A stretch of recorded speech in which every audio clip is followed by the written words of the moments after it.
정치적 이유로 러시아제 미사일 수입 결정이 화근 공백치고 들어갈 가능성 열렸다.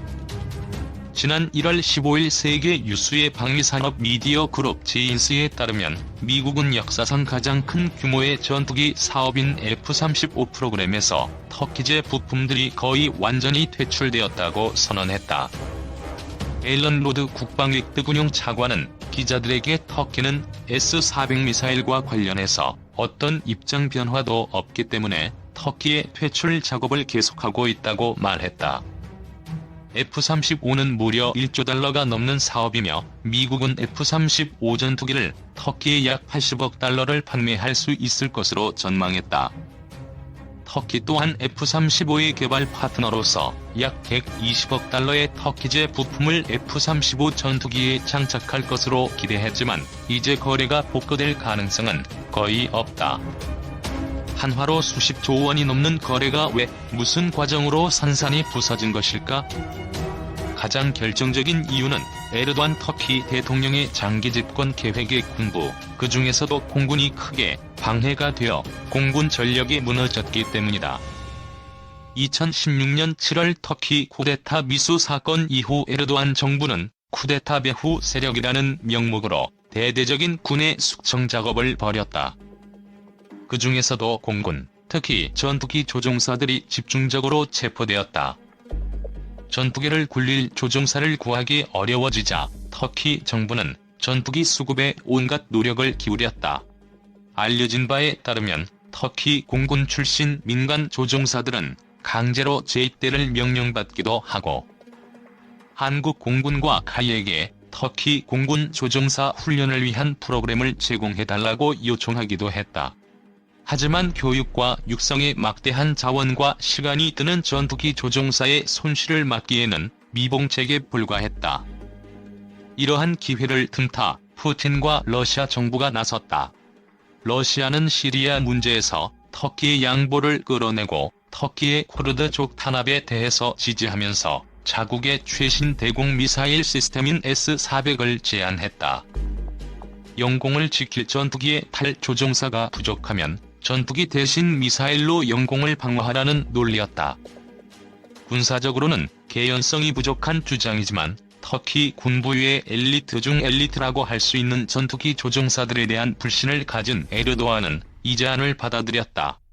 결국 2019년 7월 14일 터키는 S-400 미사일 포대를 러시아로부터 처음 전달받았다.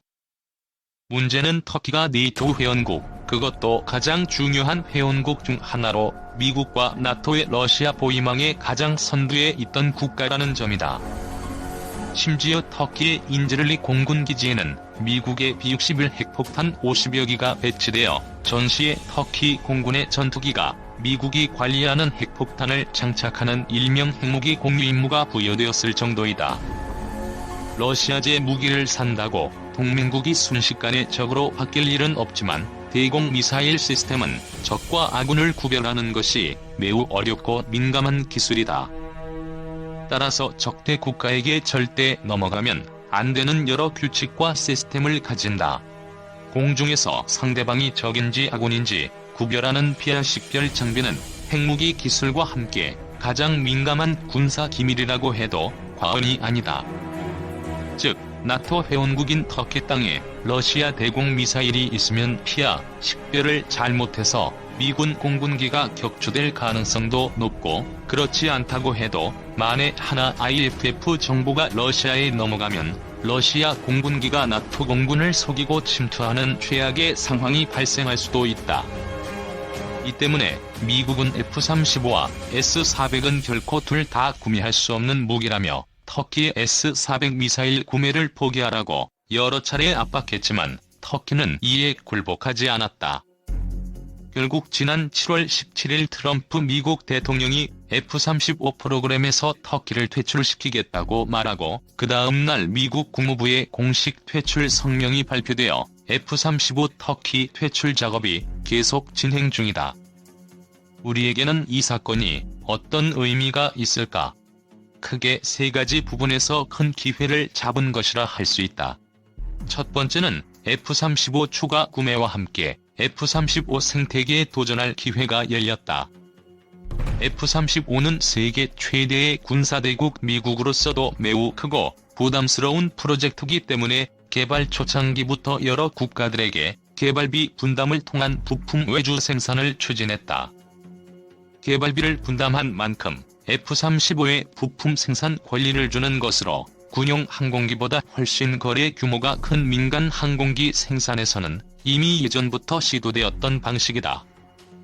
지금 터키가 생산 물량을 맡은 부품 대부분은 미국 업체가 다시 담당할 예정이지만 앞으로 우리 공군이 F-35A나 수직 이착륙형인 F-35B를 추가 구매한다면 F-35 제작을 총괄하는 록히드 마틴과 JPO는 절충구매 형태로 제공할 수 있는 부품 제작 외주 물량이 늘어날 수 있다. 물론 F-35의 부품 생산은 공동 개발보다는 외주 하청에 가깝다.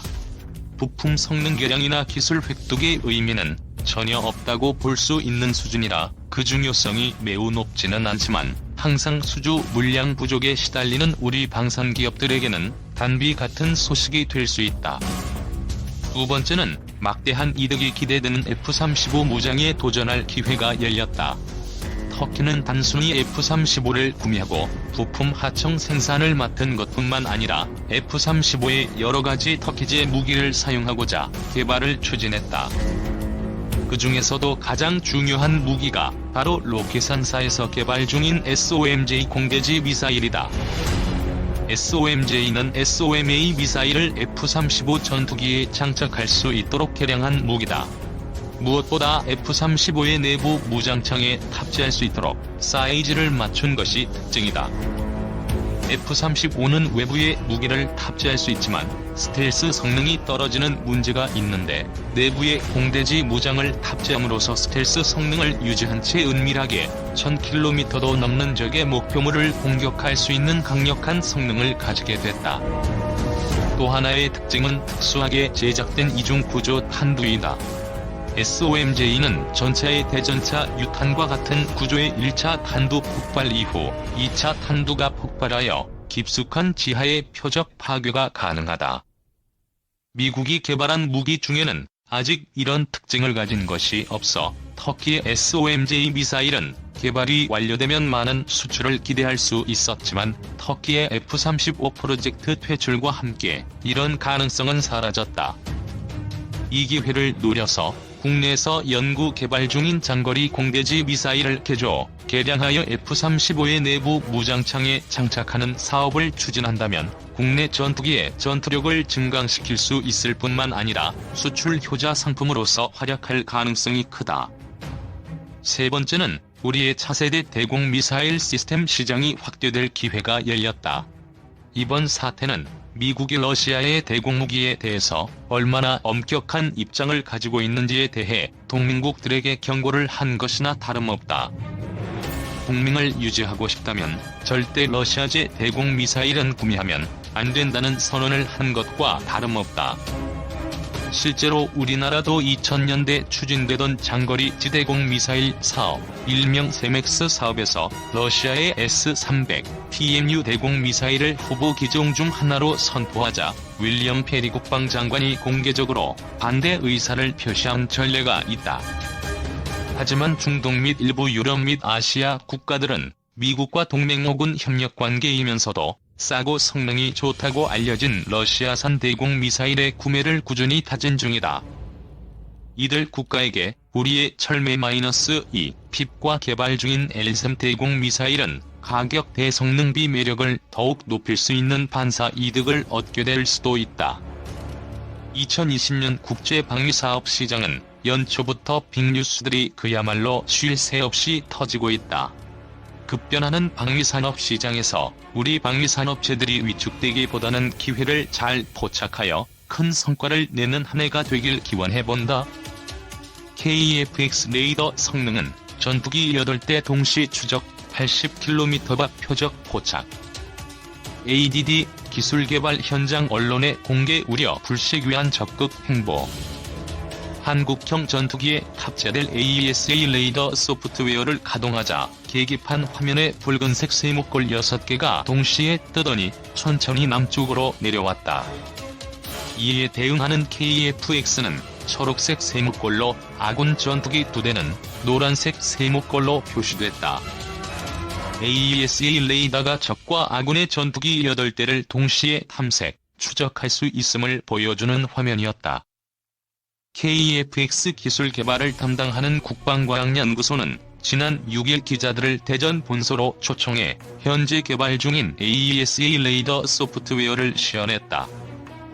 시연은 ADD 대전 본소에 있는 전자전 비행 모의 실험실에서 진행됐다. AESA 레이더는 KF-X의 눈에 해당하는 핵심 장비로 안테나가 전자적으로 각도를 조절하며 레이더를 주사해 공중과 지상, 해상의 표적 여러 개를 한꺼번에 탐색, 추적할 수 있다. 현재 우리 공군이 보유한 KF-16과 F-15K 전투기만 해도 기계식 레이더를 장착하고 있다. 기계식 레이더는 다수의 표적을 실시간으로 동시에 추적할 수 없다. AESA 레이더 계기판 화면에는 가상의 적 전투기가 급선회하는 것도 그대로 나타났다. 표적의 급격한 움직임도 AESA 레이더의 감시망을 벗어날 수 없음을 보여주는 장면이었다. ADD는 이날 AESA 레이더 응용 연구 결과 만든 시제품을 공개하고 모의 표적을 탐지하는 것도 시연했다.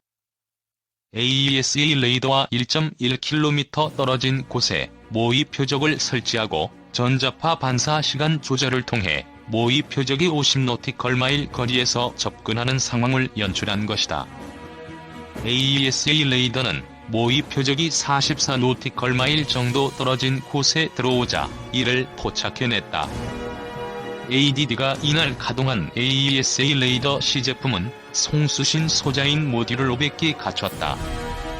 KF-X에 탑재될 AESA 레이더는 1000개의 모듈을 장착하게 돼 탐색, 추적 능력도 그만큼 커진다. ADD는 AESA 레이더 시제품을 개발했지만 앞으로 비행시험을 통해 전투기 비행 환경에 맞는 소프트웨어를 만들고 레이더 장비도 소형화, 경량화해야 한다. AESA 레이더의 모듈이 발산하는 열을 냉각수를 이용해 균일하게 제거하는 장치를 개발하는 것도 중요한 과제다. ADD 관계자는 기술적인 면에서는 AESA 레이더 개발에 어려움이 없을 것으로 본다면서도 개발 일정에 맞추려면 인력과 예산을 늘릴 필요는 있다고 설명했다. ADD는 2019년까지 AESA 레이더 공대공 모드를 개발하고 2017년 공대지, 공대해 모드 개발에 착수해 2021년까지 완료할 계획이다.